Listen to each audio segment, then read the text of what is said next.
You're on.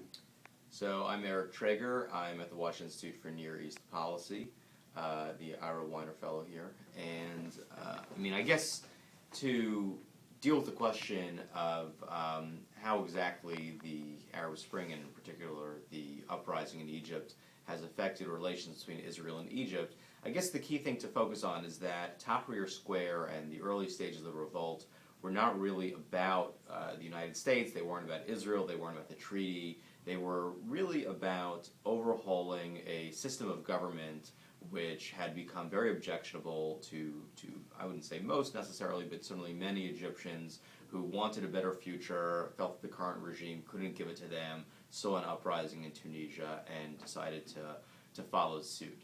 That uprising was really not led by Islamists. It was led by, at first, kind of youth activists who were mostly secular, although certainly some were Islamists, then followed by mostly middle-class Egyptians who broadly represented Egyptian society. What's happened since then is that you've had a parliamentary election that was won overwhelmingly by Islamists, 47% of the parliament now seated by the Muslim Brotherhood, roughly another 24% by Salafists, and that could have very serious consequences in a couple of ways. One of which is that both have said they want to put the Camp David Accords to a referendum. Now, how they would execute this and what kind of pushback they would get from the military is really remains to be seen, and I guess that's what people are counting on in being hopeful that the treaty will stand, that the military will push back, or that some sort of deal will be arranged.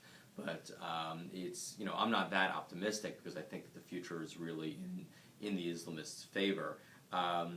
The second question is, even if the treaty remains in some shape or form, what happens to the Sinai? The Sinai right now is a very unstable region being overrun by warring Bedouin tribes who are in some instances crossing the border into Israel, trying to launch attacks.